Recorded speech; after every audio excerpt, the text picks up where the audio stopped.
paurabrabiin. Nay, nagsapngitay. At sinabi ko nga dito mga idol, bukas ko na lang gagawin at baka pag ginawa ko to ngayon, naabutin kami ng madaling araw mga idol. Buti pumayag si idol oh. So ayan mga idol, ito yung bubuuin natin na road bike. Ako pa nahiya oh. Pupunasan ko na lang oh. Naisipan daw nilang buuin ulit. Fork na binigay ko rin.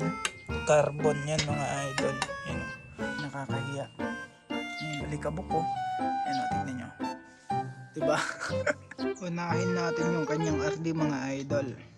Tapos itong bottom bracket, lagyan natin ng pampadulas.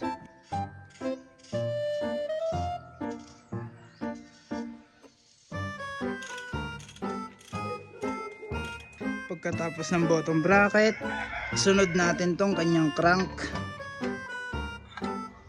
Ayan. Spin check.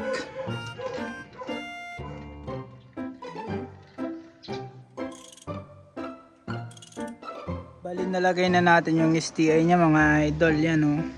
Tapos ito pinalitan natin yung wheel set dahil nga old model yung kanyang wheel set, kaya hindi na pwede ilagay yung bagong sprocket sa old model na hub niya mga idol. Lalagay ko na lang dito yung bar tape, tapos to no, tsaka tong brake pad. Yan.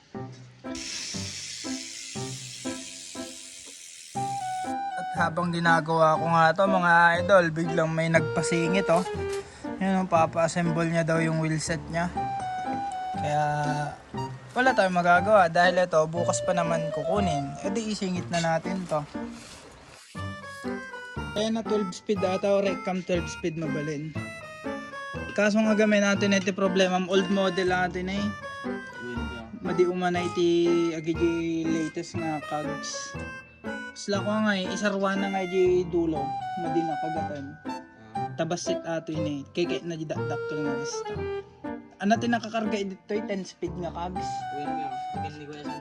Wan nga, aji gamin nga naggapukan niya na old model mo di cogs na, so kinagat na aji 10 speed.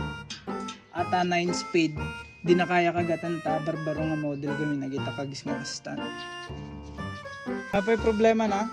Bigyan natin ng kapirasong montage. Who would have ever knew that we would ever be more than friends? But railroad white breaking all the rules. She like a song played again and again. That girl, like something of a poster. That girl is a damn they say. That girl is a gun to my holster. And she's running through my mind all day.